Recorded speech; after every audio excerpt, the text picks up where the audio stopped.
It's the Go Gopher Podcast with Mike Grimm, episode number 109.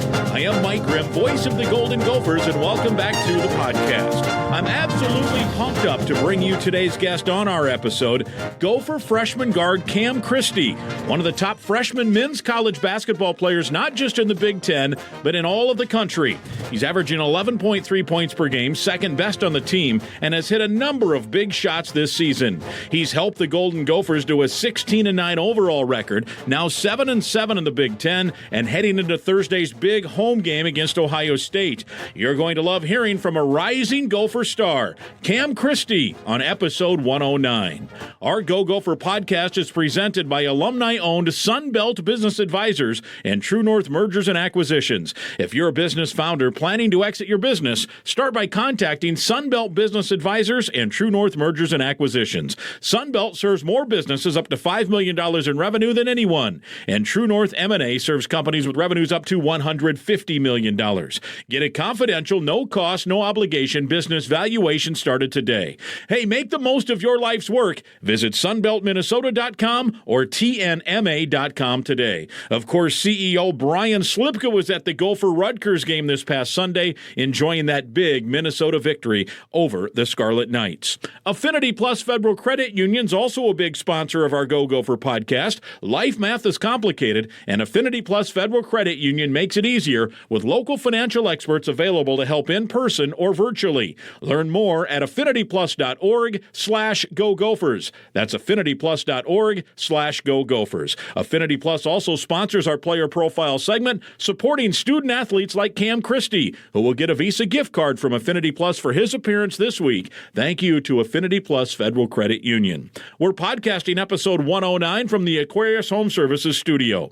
We invite you to subscribe to the Go Gopher podcast. It's free to do so, and free to go back and listen to previous shows as well. Last week, for example, we had a great conversation with legendary John Anderson, who started his 49th and final season with Gopher baseball this past week. You can go back, have a listen. So many great things to hear in our chat.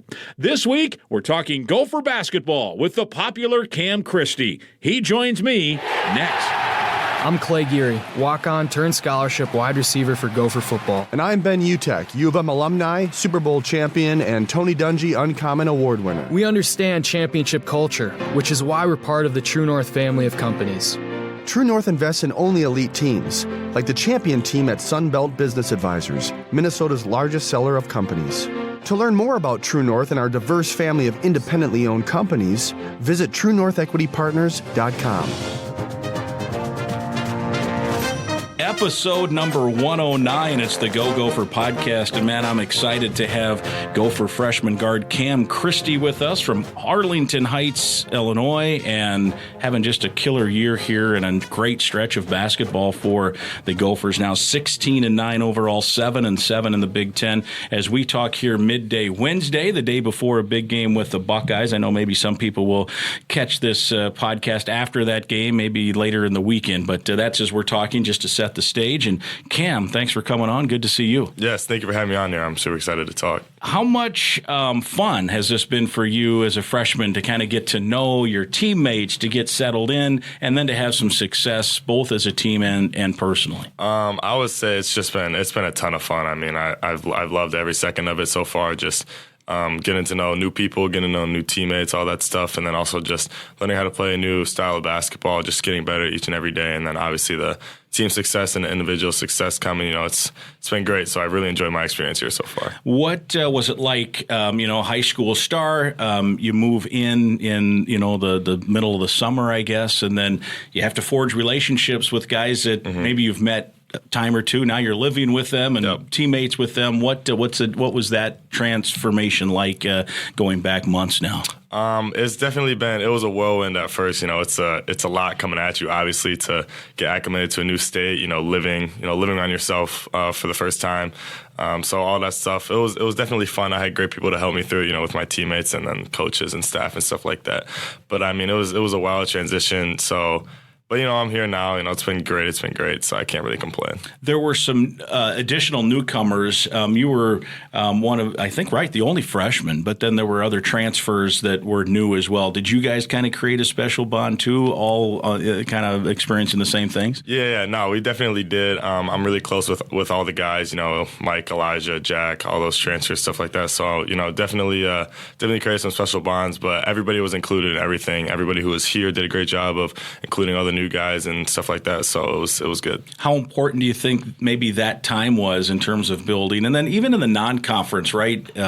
Just to build some chemistry and find out what everybody was about on and off the court? I would say it was very important. Obviously, you want to have great team chemistry. You want to be with guys that you really love playing with, love being around off the court. So, just developing that bond was really special, and I think it's really shown as the season has gone on. We really do play for each other and want to see each other succeed, and I think that's shown on the court. We mentioned tomorrow as we talk is the Ohio State game, and as you guys sit here 16-9, as we mentioned 7-7, Buckeyes coming off of that win against Purdue. They had kind of obviously gone into a little bit of a tailspin there since you guys played them back in December, and I think what a different looking situation it is really for both teams now. You guys were still trying to, at that point, find yourselves. Mm-hmm. I thought you found yourselves the next game, Nebraska. I thought that was the turning point of the whole deal, that come from behind win in that game. But think back to that game and how different it is now. What have maybe been the special things that have turned you guys, turned the corner, so to speak? Yeah, it's very different. I was actually just talking to one of my coaches about it just yesterday, talking about how I think I'm such a different player and how I think the team is just a completely different team. But I think over time, it's just been, just gelling. Obviously, that was our first Big Ten game, and with a lot of the new transfers and then the freshmen like myself and stuff like that, not a lot of us had much experience playing in a Big Ten game.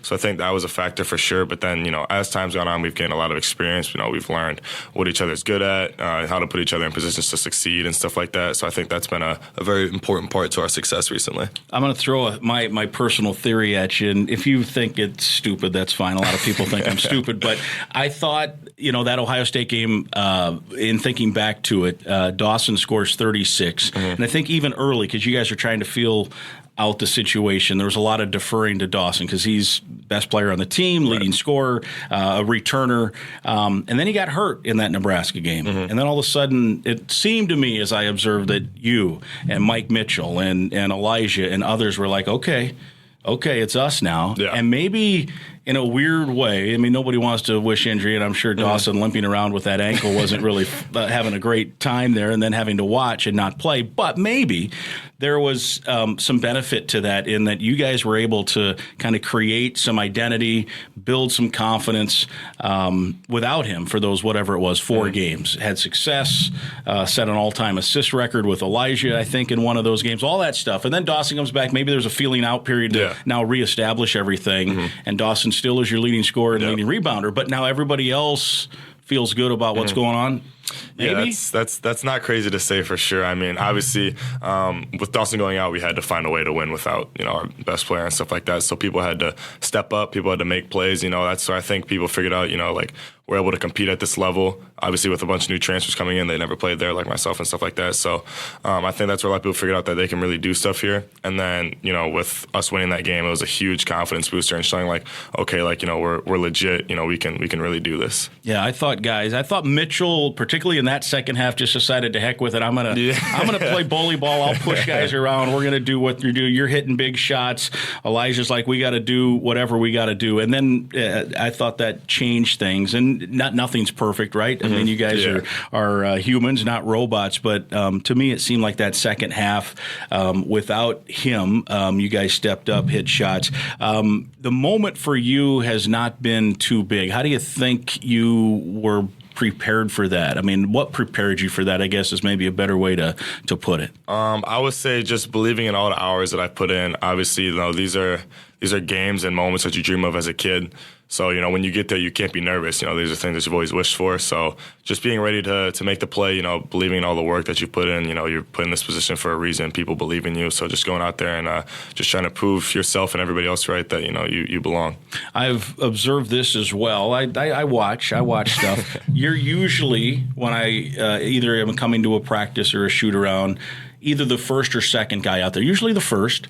And usually maybe one of the last guys. You have managers rebounding for you, and you're working on shots. You're working, and it's not just shots. A lot of guys will go out and shoot, but you'll jab step. You'll work on some footwork, spin, whatever. Has that just been always part of how you go about your basketball life? Yeah, no, it definitely has been. Obviously, my family has instilled in me hard work since I was a kid. And then, you can never get complacent. You're playing, you think you're playing good. You can always be playing better, stuff like that. So it's just always wanting more, just wanting to be better, help the team win, seeing more in yourself, stuff like that. So just always working and knowing that, you can always improve. What, obviously you had a natural gift. When did you first pick up a ball? When did you figure out, okay, I'm maybe better than the rest of my kids my age here? Let's see. I think I started basketball, I think it was in like first grade or something like that. And then obviously, you aren't really good at basketball until like 8th grade, freshman year of high school, kind of. So I would say around then is when I realized, okay, I think I really enjoy doing this. I think I'm halfway decent at it. So I think I should see where it can take me. Yeah, and the skill set evolved, and then you grow. Your mom's tall, so that helps. You got height. I was looking 6'5". You were listed as a senior in high school, so apparently you've grown an inch. You're 6'6" now, so that's good. You had the long wingspan as well. Meaningful games. Coach Johnson has talked about that. Ben Johnson said that, you get to this part of the year and you want to be, in meaningful games. And you are now at this point. And there is, there's a path. I don't know how far ahead you want to get. How do you handle this now in terms of, there's something at the end of the tunnel there. You hope it's the ultimate. And these are meaningful games. Yes, no, for sure. Obviously, these are games that you want to be able to put yourself in position to play in. You want to be able to play for something at the end of the year, whether that be the tournament, stuff like that. But it's also just, taking it one game at a time, because you can't focus on all the other games in the future and then just, not show up for the one tomorrow, for example, and lose, because that would really hurt. So it's just taking one game at a time, just believing in the team, knowing that, we have the ability to make some noise here. So just constantly focusing on one day at a time. And from that standpoint, then you've become, you're the second leading scorer on the team. You've hit big shots. You've had, key overtime plays. And the Freshman of the Week award in the Big Ten. Once Michelle Traversy from Communications there joking, like, come on, there's been a few weeks there. Let's get Cam some more. I don't know, do you get a certificate? I don't know. Certificate? Who knows? Yeah, whatever. But whatever it is, and I know that probably is not all that in your own mind for the moment isn't all that big, but you're confident. You talked about that. You rely on your training, but has it come, this is going to sound silly, but has it come easier than you thought, or did you know what to expect when you hit the court? Like, yeah, man, from almost first game you're scoring 18 points. I wouldn't say it's come easier than I thought. Obviously, there's a transition period for sure. At the beginning of the year, it was just me kind of figuring out my role on the team, what I'm able to do, what I need to work on, stuff like that. And then as time went on, it's just constantly little steps in confidence and figuring out what you can do. And then I had that one really good game against Penn State, and then after that it was kind of just like, okay, like this is just what I have to replicate every game, so I'm just going to keep doing that every single time on the court, and then that's where it's got me so far, so hoping to keep it going. Yeah, I thought you mentioned that Penn State game, just again in observing, I thought that second half especially, obviously you guys were behind and then just made this great second half. I forget, it was a 52-27 or something. I think you guys outscored them, and I did think you were the leader there, the catalyst with that. What do you think? I don't know, is it a switch, or is it just like, you were rebounding, you're deflecting balls, you're scoring, you had a complete game? I would say we were down too much at the half, and obviously that was a game that I felt like we needed to win in order to keep the confidence in the team going. So I was like, okay, like everybody, we've been playing better in the second half at that point in the season, and it was just, shots were just falling. I just felt like I was playing really good defense, stuff like that. So I was kind of just in the flow. I was kind of just like out there hooping basically, and it ended up working, and so it was good. And then do you get like some validation out of like, okay, this is what I can do? Yeah, no, like, for sure. Let's do this most nights. Yeah. And not that you hadn't, because I think I'm looking like you had double figures. I don't know, all but like 3 games in the last 15 or whatever it is. So it's been cool. Take me back to the recruiting process. You mentioned you started to realize, hey, I'm pretty good at this when you hit the 8th or 9th grade, and then your brother went through a high level recruitment as well. I'm guessing you drew some stuff from that. And your parents and him probably helped you along, but take me through the process when you first started. Okay, all right, I'm going to be a Division I player here. And now we have to determine how we want to handle visits and where we're going and who do we like and who are the finalists. Yeah, I would say I think coaches are allowed to contact you like sometime summer of your junior year of high school or something. So that's when it started for me personally. And then obviously we had already developed a lot of relationships with a bunch of the colleges from my brother's recruitment and all that stuff. So I was lucky enough to already kind of know a lot of the people and be familiar with recruitment and stuff like that. And then I would just say as time went on, I think Minnesota, I'm not exactly sure when they started contacting me, but we were like, obviously want to keep my options open, even though Max went to Michigan State or whatever, I'm going to be my own thing. So came here on a visit to Minnesota, really liked it, really liked the coaching staff, liked that they were doing. And then as the year went on, they just kept showing their faith and belief in me, and I think that really, really got to me. And I was like, okay, this is where I want to be. So yeah, and I remember seeing you at some of those practices and at some games and shoot-arounds. And what about the coaching staff was able that you felt it was a good meshing point for you guys? That this is because you had all kinds of opportunities, including frankly some programs at that point that were maybe at a level that was. You were coming into a situation where place won 9 games, and now you need to create your own legacy, so to speak. But how did the mesh point? What was clicking between you and the staff? I don't know. I just thought I really liked the way that they coached. I really liked the way that they handled their team, their program, just the players, stuff like that. I really liked the way that they were going about their business, even though maybe they weren't having as much success as they thought they would. But I really liked that, and I really liked the vision that they had planned for me and the belief that they had for me. They really showed that they thought I could be something special. So that combined with the opportunity here, I just thought it was too much to pass up on. Was there something in a weird way kind of attractive too about, hey, I'm going to get in, I like this coaching staff, no one has high expectations, but I want to be, in terms of the outside, inside, I know that they felt good about maybe where things were headed, but I can be part of, the foundation of where this thing can head? Yeah, no, that was definitely a factor for sure. I would say even in high school, when my brother first got there, we weren't really like a crazy, known for basketball school. And then I got there, and then we kind of flipped it around as the years went on, and kind of, they're still doing good this year and stuff like that. And then I just thought, it was a lot of fun to be able to be a part of that core. And then I thought, why not come do it at the college level? Yeah. So. Well, we mentioned that obviously the with your brother Max, the clear Michigan State connection. Your mom played at Northwestern, and I think you guys were ball boys, right, at some Northwestern games and stuff. So how heavy were they involved? And in that whole process, when you have family connections, how much pressure, if at all, did you get from them to say, hey, here's where you should go, or how much freedom did they allow you with this decision? So first, I would say Northwestern, they were definitely involved. Obviously, I've known them. It's probably the first college I even remember going to. Sure. Watching all their games, stuff like that. I still have a good relationship with all the coaches and stuff like that. So it's always fun to play against them and, be able to talk to them and stuff like that.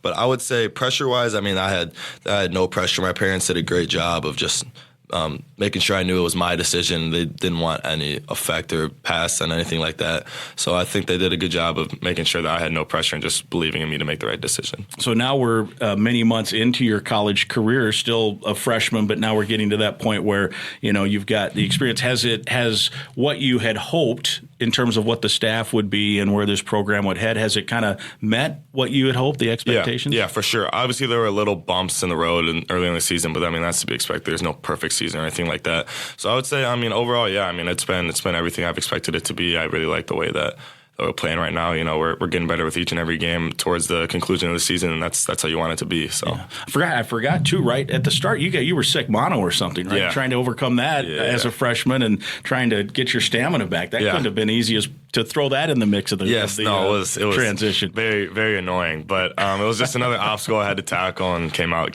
stronger. Yeah, so. And here we are now, all these months later. I want to ask you about your family. We've talked about your mom and dad and your brother here a little bit, and let's start with your brother. I think he was at the game Sunday, right? I think I saw him. Yep. They sneak up behind. I don't want to give away their location, but I know they sneak up behind. They like to.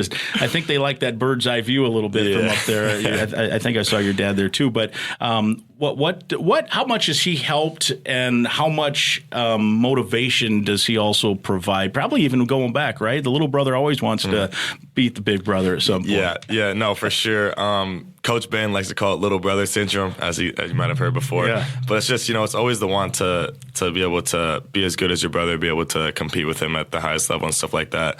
And so, he's great. Obviously, we talk every day. We're best friends. So it's just being able to learn from him, ask him questions, stuff like that, and then also just see, that he's been able to do it. So to kind of lay the path for me to be able to do and stuff like that. So just constantly, just sticking together and always knowing that we have each other. How much can you follow his games? I know you're in your own thing. You got classwork, you got your own games, you got practice schedule, but are you able to, I don't know, do you have the NBA pass or whatever to dig in and watch him play? Yes, I try to catch as many games as I can. Usually they're really late, actually, because he's in LA, sure. So they're really late. But that's also when I have most of my free time. So yeah, it might be better, right? Yeah. It'd be better than if he's out with the Knicks and you got to watch him at 5 o'clock in the afternoon or something for sure. Was there good competition when you guys were young?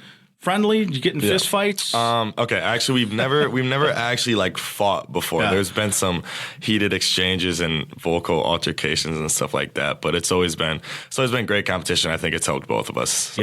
Yeah. But you talk every day? Yeah. That's cool. That's so cool. Has he given you a little taste? Well, you've gone out to visit him, I assume. And what's NBA life like? Has he given you a little flavor of that? Yeah. No. It's a very, very nice life. Obviously, it provides extra motivation for me to want to get there and stuff like that. So just seeing how he's been able to handle it, obviously as a rookie last year and then as a second year player this year, just seeing how he's been able to handle the change and all that stuff has been really, really cool to watch. Yeah, and he's playing more, right? He started some games, and is he having? He's enjoying he's with LeBron James and Anthony Davis. It's pretty cool. Yeah, no, it's very, very cool to be able to watch him play with those two, and obviously he's been really grateful for all the opportunities and stuff like that. So just making the most of whatever he's given has been something he's been trying to focus on. Did you guys grow up? I was joking in one of our post-game interviews. I forget. I think the Bulls and the Wolves were playing, I didn't pursue it because we wanted to ask you about that game. But did you guys grow up Bulls fans in Chicago, or how did you? What team did you follow? I would say we grew up Bulls fans, but we were never diehard Bulls fans. We kind of just watched basketball. But obviously, them being the hometown team, they got a little more attention. Yeah. So now it's all Lakers, right, for you for the moment. Now we got the Wolves here locally. They're doing very good, playing pretty well too. There could be the Lakers and Wolves in the postseason. That would be ideal. Right? I actually just talked to him about it Sunday night or whatever. I was like, if you could get that to be the playoff series, I would really appreciate that. Yeah, that would make you could at least watch the games here in Minneapolis. So you would think at that point, I suppose by that point the playoffs go forever. I think they end in Christmas time. It seems like, but if it goes long enough, I guess you're into June with some of those NBA playoff series for sure. With that connection, I recall the game up in East Lansing. You got in foul trouble a little bit, came out. I could tell you were ready to go. You came out, I think hit a bucket right away, and then a couple of weird foul calls as you tend to get. Now that you're on the other side of that, when you were cheering for your brother at Michigan State, you liked all those calls the Spartans were getting there, right? When you were hoping they would win, and now you got the other taste. It's an interesting place to go play up there. Yes. Love Coach Izzo, but they tend to be friendly, the Zebras, to him. I won't ask you to comment on that. I always watch that. But you get in foul trouble. The student section, the Izzone, great student section, great spirit of the college game. And I did get a chuckle, I got to admit, when they were chanting "Max is better, Max is better." So did you take one? Did you get a chuckle too? But two, I think then you got maybe the last laugh for at least the regular season here a few weeks later when you were able to put it on the Spartans at your place. Yeah, I've been hearing that chant since high school. So honestly, I expected it, and then when I started saying it, it was pretty funny for sure. It's just it's always cool to be able to go back up there, especially with him playing there. So to be able to play against most of his teammates and all those guys, it was really cool. And then also we were able to beat them when they came here the second time. So that was a lot of fun games to play in. So. Yeah, I noticed too when. Pre-game, you probably weren't even, I think, out there. Coach Izzo came over and he hugged your mom and your dad, and obviously they have a great relationship. And did he come and chat with you too? I'm sure you guys have a connection. Yeah. No, we talked a little bit before the game, and then obviously after the game too. Yeah. Obviously, he's a great coach, great storied coach. So it's always good to be able to talk to him. How meaningful was that game here? You guys got one. It was a huge win, right? I mean, that is really an important win. But two. For you to be maybe the star of the game. Yeah, I thought it was really cool. Not for me, but mainly for the program. Obviously, Minnesota has struggled in the past, with games like that. So being able to pull that one out against a program like Michigan State I think it was really cool, and I think it was kind of like it's showing that we're trying to get the program in the right direction and stuff like that. So I think it was really, really meaningful game. The Gophers and Ohio State, as we talk today, Wednesday, that will be tomorrow, talking about the Michigan State win and the split there. And again, depending on how the Big Ten tournament seedings and pairings and who wins where and how that goes, it could be a third time against the Spartans at some point. And the good news is that's right here in Minneapolis. A real quick mention for our sponsor, Affinity Plus. It's your local credit union, proudly serving Minnesota since 1930. If you're a current Gopher student or a proud Gopher alum, you're eligible to join this financial that wants to build a meaningful banking relationship and put you first. You can meet with a local employee at any of their branches statewide, including one here near campus on University right in Minneapolis. To learn more and find other ways to connect, here's the webpage. It's affinityplus.org/Go Gophers. That's affinityplus.org/Go Gophers. They have an award-winning mobile app as well, so check that out. Affinity Plus, Federal Credit Union, federally insured by NCUA. And, of course, they are supporting Gopher student-athletes as always. They have a gift card for Cam Christie for appearing here on our podcast. So our thanks to Affinity Plus. Speaking along those lines, how is, and you don't have to get into real great detail, but I did see you have a profile on the Dinkytown Athletes page and open for business, right? For NIL, huh? Yeah, I mean, it's obviously been a great addition. I try not to focus too much on the money or anything like that. I play basketball because I love the game, not because of the money that you get from it and stuff like that. So I think it's just a great bonus, just a nice add-on to get paid for doing what you love. Yeah. You got any shirts created yet? Not yet. We got to get some of those. We got to get some Cam Christie shirts going and see who wants to wear a Cam Christie hoodie to one of these games coming up. I mentioned the Big Ten tournament. We were talking about it before we taped. I think one of the things, and as it gets geared up, I understand, there's other things going, but this is a unique opportunity for the Golden Gopher specific because the tournament's always been in Indianapolis, and they have proximity to Indiana, Illinois, and Purdue. So clearly those fans will go to those games, and if any of those teams make it to the weekend, then it really goes. It's also been played in New York once and in D.C. once, and they're just that peripheral. There isn't a lot. In Chicago, Northwestern is there, but they're just not going to fill the United Center, right, with that. So this is, I think, the first time in all these years where there's literally 4 miles from where we're sitting here on campus to the arena. So you guys will play Thursday in that tournament, and what a chance for a home court edge, a true home court edge on a Thursday. Again, sometimes if Purdue or Indiana makes it in Indiana or in Indianapolis on a Saturday in the semis, they will have a lot of fans. Yeah. Thursday, that isn't usually the case. The Gophers can do that. They can put a lot of people. How much, again, there's games to be played, but I just, do you even think about that? Like, yeah, man, we could make a run in this tournament. And the fans can be a huge part of it. Yes, for sure. Obviously, I think we're a really talented team. I think we're able to compete with anybody in the conference, as we've shown. So I think definitely we have the capabilities to make a run. And I think just having it be right here in our backyard with a bunch of the home fans being able to come, I think it's going to be a lot of fun to be able to play in those games. You mentioned you feel good about how you're playing, and so hopefully that confidence continues to grow here in the final 6 games of the regular season. You got the win against Rutgers on Sunday.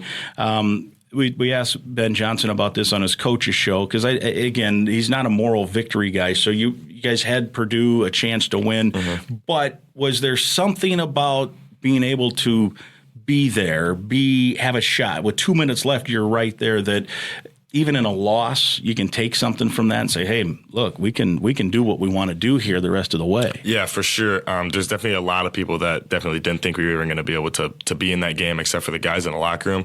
So just to go out there and compete with them for a full 40 minutes at their place, which is obviously a really hard place to play at, and be able to give them a run for their money, I think it definitely just reinforced our beliefs that we can really compete with anybody in the country even. So just going out there with that confidence and knowing we expect to win these games has been very important. How good was Pharrell Sunday? Yes, no, Pharrell, he was very good. What was it, 21-10, I think it was? 21-11, yeah. 11, yeah. I mean, he's a beast. So just every time that he goes out there, he does some wild stuff with his athleticism. So it's a joy to watch. And if he keeps, progressing and the back cooperates, that can be an X factor the rest of this week, right? Yes, for sure. As long as Pharrell stays healthy and we know that he's going to produce in every single game. So. Yeah.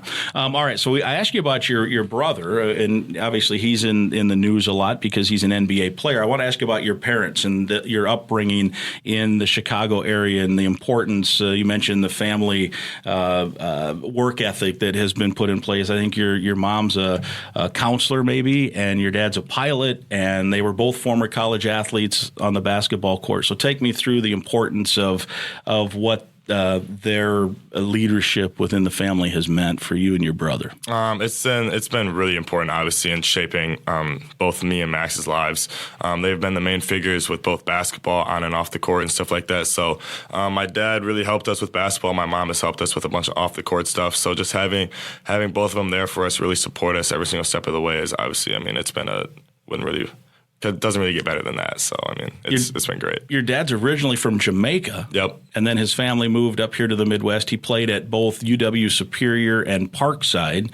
I think I saw an article that you said that he can still shoot pretty well. Yeah. He's got a good shot. Yes, he can still shoot. I'll give him some credit. He's a decent shooter. Decent shooter. All right. We've been downgraded from good to decent now with Max Christie Sr. You mentioned that he helped you guys with basketball. Did he put you guys through drills and spend time on the driveway or the gym, or take us through that? I would say yes. He's been our main trainer, I guess you could say. He's the one that taught us how to play, how to shoot, all that stuff. And he coached both of us all the way up until 8th grade, I believe. So he coached us all the way up until 8th grade. Obviously, he instilled his version of basketball into us, and I think it's worked pretty well. And then he's always, obviously, even as he stops coaching us, he's always been there. He likes talking about basketball. He likes learning more about it and stuff like that. So just always being able to have a resource in him that, he truly wants the best for us it's been really great. He, just in a couple of observations when they have sat up back there, he's just so friendly. People will come up, they wanted pictures with Max, and which is kind of cool, right? But he's just so jovial, shaking hands, and so that's got to be fun. Yeah, right? No, for sure. I think he's definitely soaking in. I think there's nobody wants to see more succeed than his two kids, and so to be able to see come and watch me play in college, and then go and watch Max play at NBA, just with the entire family, it's been. It's been.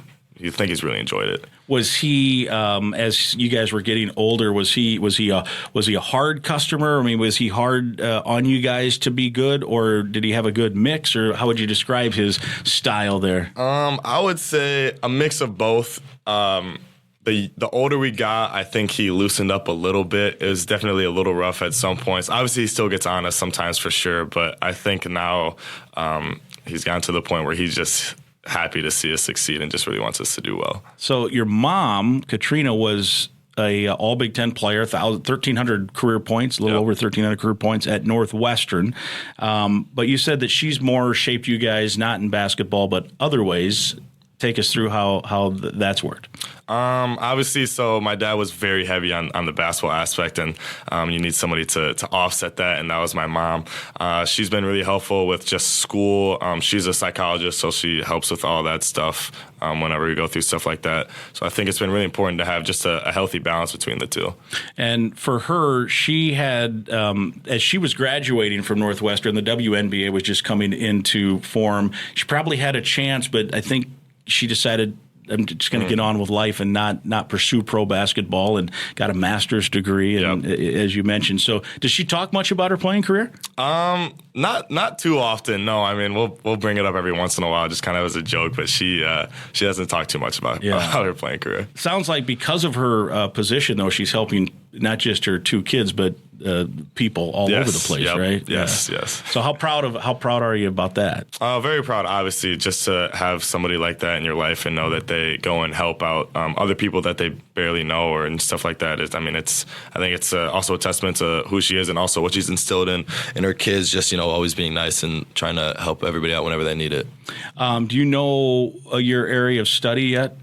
I'm also going to go into psychology, I believe. So a little influence from your mom then. Yeah. Yep. And so how has that mix been as a freshman? You got basketball, practice, travel, time management. And, hey, by the way, here are the classes. Yeah. You're actually a college student here. So how has that been part of the transition? It was definitely stressful at first, having to navigate through the 5 different aspects of life. But I think as the years gone on, I've gotten used to it. I've got a little schedule down. Obviously, it still gets a little stressful and annoying sometimes, but I just know I have to get it done. So yeah, there you go.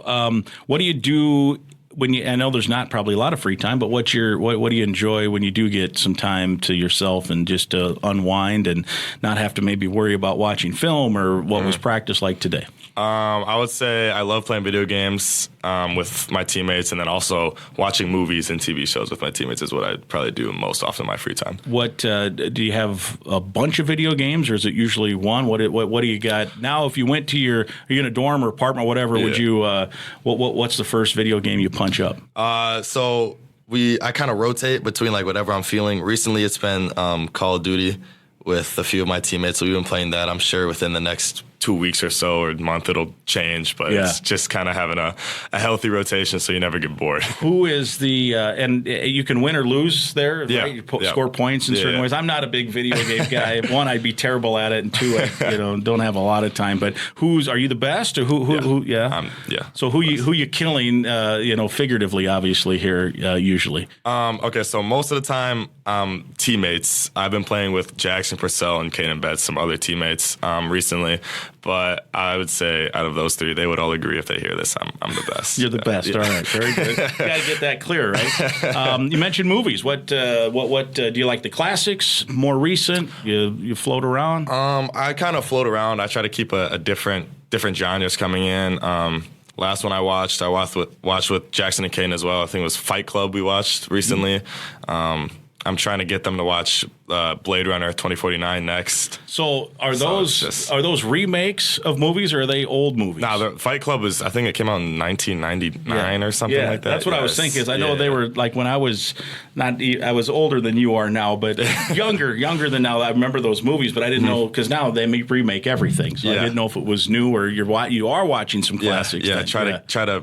We watched Whiplash the other day. I think that was 2014 or something like that. So long ago. 9 years, not too long ago, but just try to get very, very all those years ago. If you were to put your headphones on and click up your rotation, what kind of music is going to pop up? Mostly rap, I would say, from guys like J. Cole is my favorite. Drake's on there, some Gunna, stuff like that. So I have turned into, the commercial that says you turn into your parents. That's what I have done now, because the music that plays in the pregame, I'm sure, is music that you guys like. Yeah. And it just sounds like the same song to me, because I'm old. Yeah. And I remember when I would listen to music when I was your age, guess what my dad would say? That stuff all sounds alike. Yep. And I'm like, I have now officially become an old man. Wow. Yeah, for sure. But anyway, that's what happens. Someday you'll say, that guy was right. I'm now 50, and he was right. You turn into your parents, which isn't a bad thing. No, it's not. That's fine. All right. Hey, so excited to have you on. It was awesome. We appreciate it. And we're looking forward to watching you against the Buckeyes with your teammates tomorrow night. Yes. Thank you for having me on here. I really appreciate it. My thanks to Gopher basketball player Cam Christie. What an impressive young man. The future sky high for one of the top freshmen in the country. I hope you enjoyed hearing from him as much as I enjoyed chatting with him. Episode 109 is presented by Sunbelt Business Advisors and True North Mergers and Acquisitions. If you're buying or selling a company, visit sunbeltminnesota.com or tnma.com. We're also partnered with Affinity Plus Federal Credit Union, a locally member-owned full-service financial invested in you. You can learn more more at affinityplus.org/Go Gophers. That's affinityplus.org/Go Gophers. And again, I'd invite you to listen to past podcasts, and right now click that subscribe button to the Go Gopher Podcast. It's free to subscribe and free to listen at any time. And please share the link to this podcast with others so they can subscribe and listen as well. We'll talk again next week.